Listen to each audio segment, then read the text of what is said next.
When it comes to horse racing, you can never have too much information.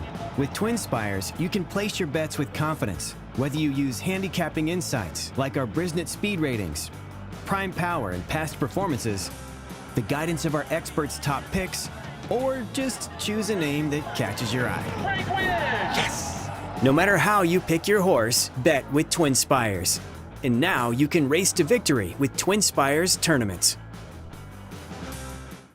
Welcome back to the TwinSpires Racing Roundtable. I'm Ashley Anderson here with James Scully and Vance Hanson.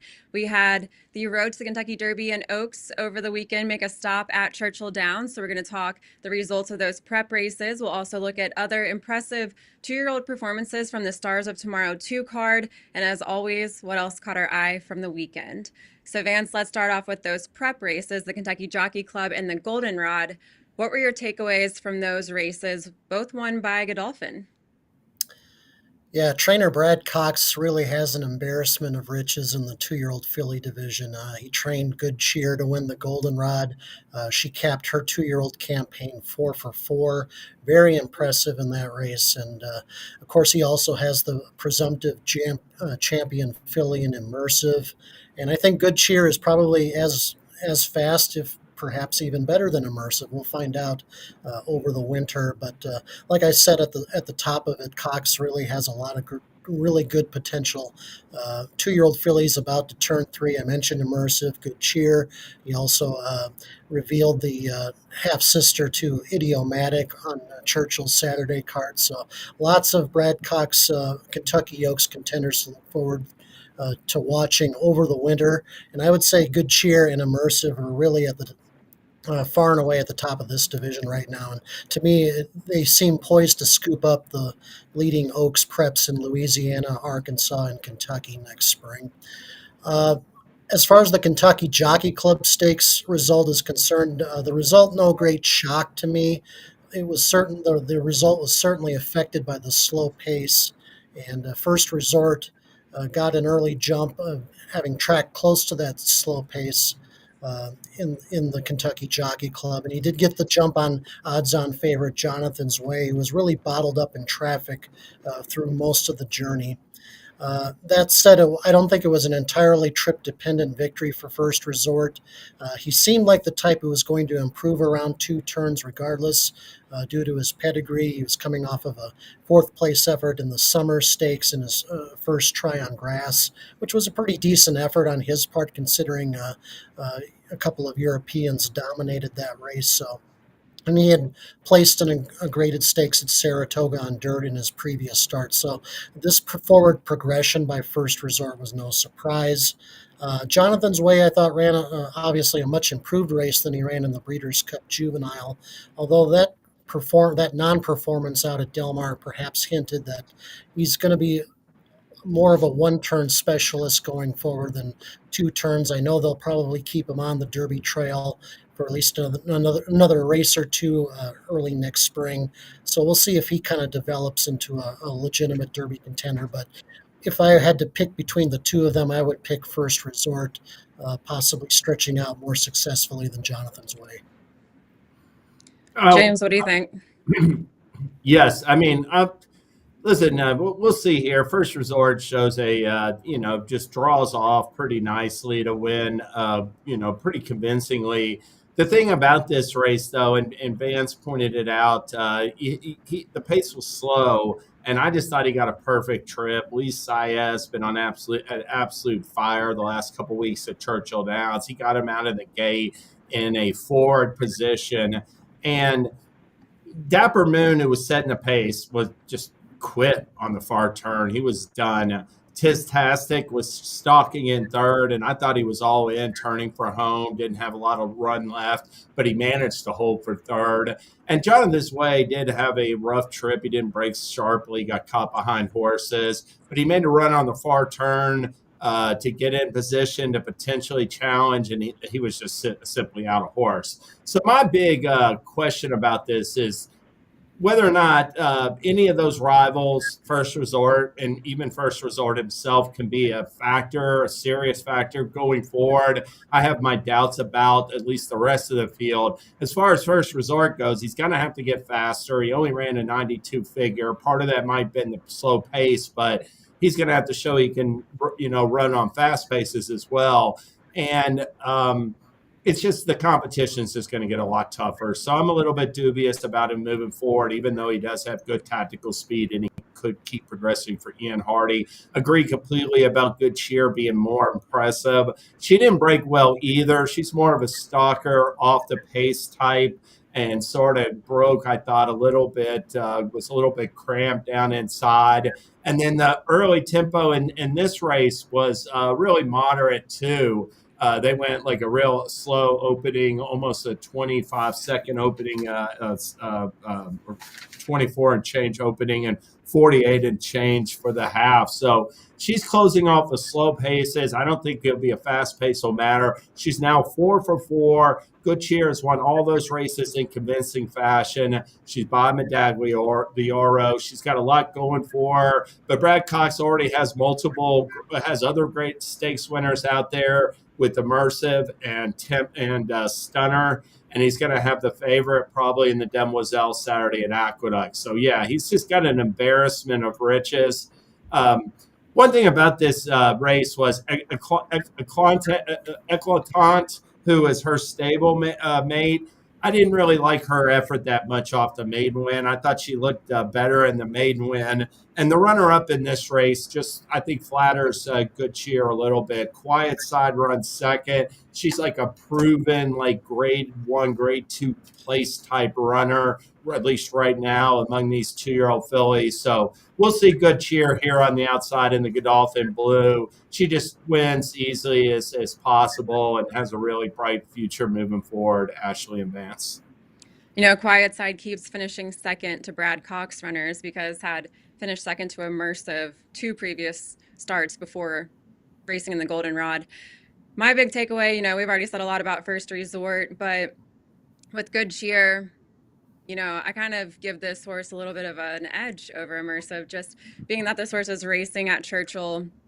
Immersive, of course, won the Breeders' Cup Juvenile Fillies, but Good Cheer having the form here at Churchill, and Luis Saez aboard, who absolutely dominated himself as a leading rider at the fall meet, had 42 wins, which was 20 more than Tyler Gaffleon in second. So, you've talked about it. Brad Cox has a bunch of fillies. I mean, it's still a little early to make the call, but Good Cheer, every time I watch her in person run, I mean, it's hard to find a fault and not feel pretty confident, at least right now, that she could be a real contender in May. So we'll move on though, because there's not much more to say about Good Cheer or First Resort. So let's talk about the other 2-year-olds on the Stars of Tomorrow 2 card. And of course, there were a lot of Brad Cox runners that also made impressive performances on that card. So James, tell me about some that stood out to you.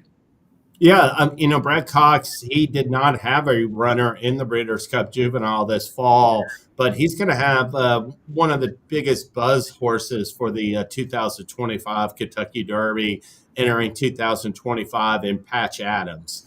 This Patch Adams made his second start Saturday over 7 furlongs, and just we'll see him here draw off to win by more than 10 lengths. He missed the track record by 0.33 seconds that was set by champion Groupie Doll way back when she delivered a brilliant performance over 7 furlongs at Churchill Downs. And it was just eye-catching. He's bred to appreciate. He's really a regally bred colt, Patch Adams is, and he's bred to appreciate longer distances. He's by End of Mischief, who's already sired 2 Kentucky Derby winners. So he has a lot going for him for Brad Cox off of that super-duper impressive win on Saturday. That was the fastest performance, Brisnet speed rating-wise, easily. And Patch Adams did it, winning by like 10.5 lengths. I'll mention, secondly, Keep It Easy. Now, this is a hard-spun colt that after he won his debut wire to wire, he stumbled badly out of the gate in the Saratoga Special, ran up the track. he came back and wanted a allowance in his previous start, and then he kept moving forward off of that in this Ed Brown. Really, or no, I'm sorry, he didn't win an allowance. He rebounded off of that unplaced effort in the Saratoga Special on Saturday. What I really liked about this performance, Ashley and Vance, I know it was only 6.5 furlongs, but he won like a professional, serious type colt in my estimation. And he is bred, especially in his dam side, to easily get 1.25 miles. So he's going to have the potential to stretch out, in my mind, for Dale Romans. He's going to have to do it. But this was a real serious race where he showed a real serious turn of foot on the far turn. And he was flattered by the fact that Tough Catch, who was odds on in here, is like 6 lengths clear a third. The rest of those horses were in a different area code from the top two, and Keep It Easy is one to watch moving forward for Dale Romans. Finally, I'll mention Disco Time, another colt for Brad Cox. He improved to 2 for 2. He won his debut by a couple lengths over 7 furlongs. It's in front running fashion. He came back in this entry level allowance at a 1 turn mile and really drew off in the stretch. I didn't think it was per se as impressive as some other runners on the program, but he's by not this time and, has a bright future, at least at this point. So those are my other 2-year-olds that caught my eye this weekend. Vance, what about you? I'm going to look a little beyond the Stars of Tomorrow card at Churchill and look at what happened at Gulfstream on Saturday.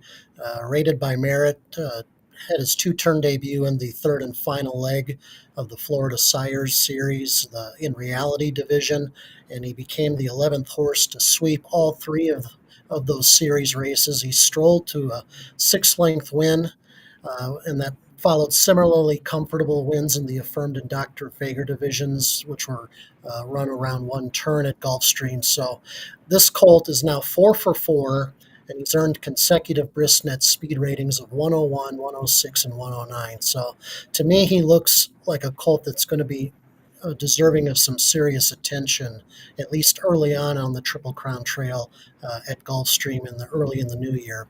Now, there's a big difference between beating up Florida bred and sired company and showing the same kind of talent against open rivals. In this series, the Florida Stallion Stakes used to be a bit bigger deal back in the 1980s and 90s when horses like Smile and Holy Bull and Mecky and some others kind of made some early noise in those races. So my point is that, these races aren't as deep as they used to be generations ago. But, until proven otherwise, I think Rated by Merit is aptly named, and he will be deserving of a look in races perhaps like the Holy Bull, the Fountain of Youth at Gulfstream, or perhaps he could be going for the Tampa Bay Derby early in the year. And he's getting a well-deserved rest before he targets one of those races, but don't discount him going into one of those early preps. And I'll take it back to the Stars of Tomorrow 2 card and mention Bookham, who is a very impressive filly by Tiz the Law. Won an allowance optional claimer in race 3 by 11 lengths, now on a 3-win streak. This is a filly trained by Brett Calhoun and has been favored in every start. Finished second on debut, but since then has looked pretty dominant in every win at Churchill Downs. Broke her maiden at 6 furlongs by 4.5 lengths, and then raced at a mile in her last 2. And just seeing that stretch run and just pulling away from everybody over the weekend, I mean, that one just really stood out to me on the card. I mean, we saw some pretty dominant performances from a lot of 2-year-olds on that card, but Bookham winning by 11 lengths, I mean, that one just stuck with me after the races. So earned a 95 Brisnet speed figure, a career best, and seems to improve with every start. Had Brian Hernandez Jr. aboard, so obviously a good jockey to have at Churchill Downs. But to me, that was one of the other performances by a filly that really stood out. And I forgot to mention it too. I don't think we talked about with Good Cheer. You mentioned, James, that it was Patch Adams that was almost at the record in his win. Well, Good Cheer was the second fastest time in the Goldenrod behind Rachel Alexandra. So that puts her in pretty good company as well. And then we'll take it to open it up even further to what else caught our eye from the weekend. So Vance, what stood out to you?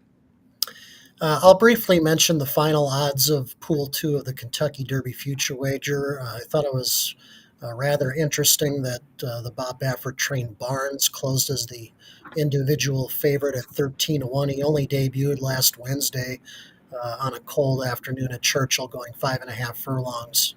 And he won that race narrowly, showed some greenness in the stretch, but it was very interesting to me that bettors rated him a higher Derby prospect than either Citizen Bull and Gaming, who ran 1-2 in the juvenile for Breeders' Cup Juvenile for Baffert. So take that for what it's worth. Barnes was sold for $3.2 million earlier this year. He's a son of Into Mischief, who we know has had a lot of success in the Derby.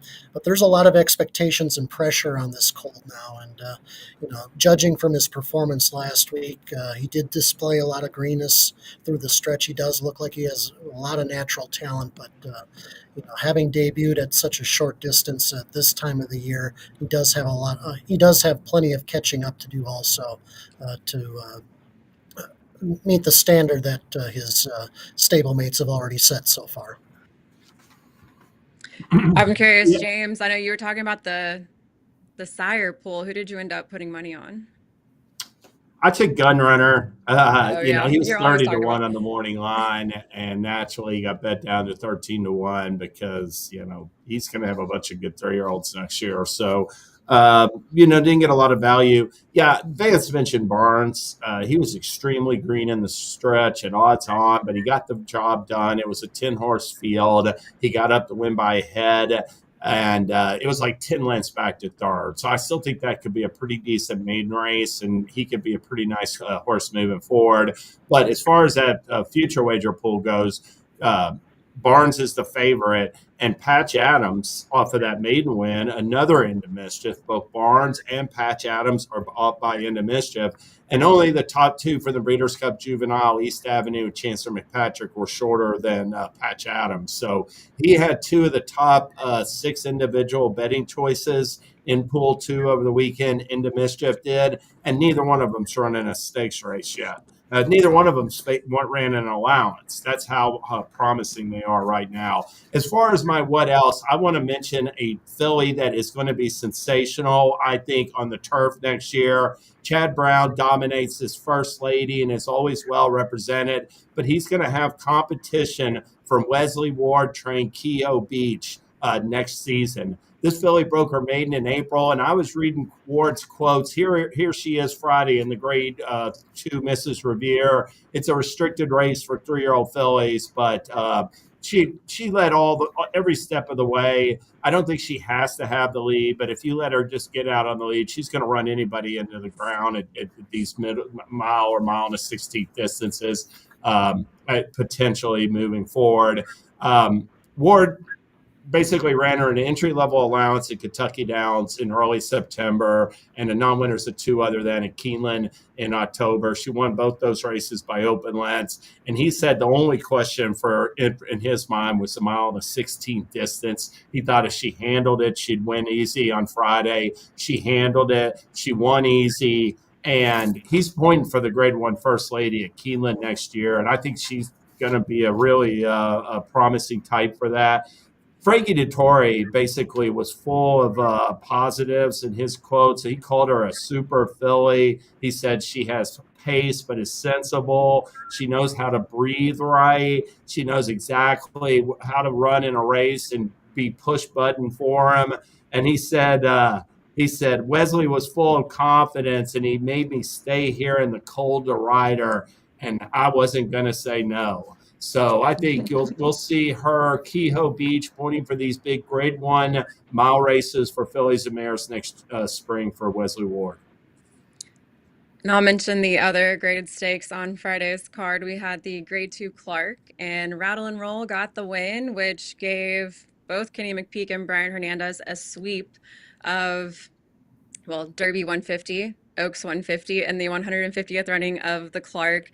It's also the first time that a trainer has swept all 3 signature stakes at Churchill Downs, and Brian Hernandez was the second jockey to do so behind Isaac Murphy. So quite a bit of interesting history there, but Rattle and Roll, finished, I believe it was 4th in the Lucas Classic a year ago, then went on a very long layoff, had bone bruising, came back and was 3rd in the Lucas Classic this year off a very long layoff. And Connections wanted to go to the Breeders' Cup Classic. He wasn't also eligible. They shipped him out to Del Mar. He didn't draw in. So this was the next logical spot, and he had pretty much the perfect trip and got the job done. So it's been a great year for Kenny McPeak and Brian Hernandez Jr. And now we might see Rattle and Roll at the Pegasus World Cup in January and potentially overseas over in the Middle East as well, going after some big purses. So congrats to Connections. What'd you say? Oh, I'm sorry. No, go He ahead. should go to the Pegasus World Cup, though. He's just coming back. That was his second start back this year, like you said. One thing I will say is that he likes Churchill Downs. That's his third stakes win at Churchill. But it was still a very, I thought, strong performance that he can keep building upon. You can make the argument that he's just really got the potential to keep moving forward next year for McPeak. His injuries have interrupted his campaign so far, but maybe Rattle and Roll can get it together and not have any setbacks moving forward. Certainly looked good, and it was a fun but very cold weekend at Churchill Downs, and now we focus on to Turfway, I suppose. But that's all the time we have today for the Racing Roundtable. We will be back next Tuesday to recap some more stakes action, and yeah, we'll see you then. When it comes to horse racing, you can never have too much information.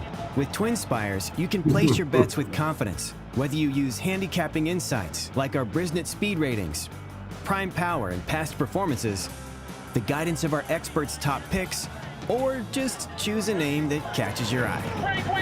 Yes! No matter how you pick your horse, bet with TwinSpires. And now you can race to victory with TwinSpires tournaments.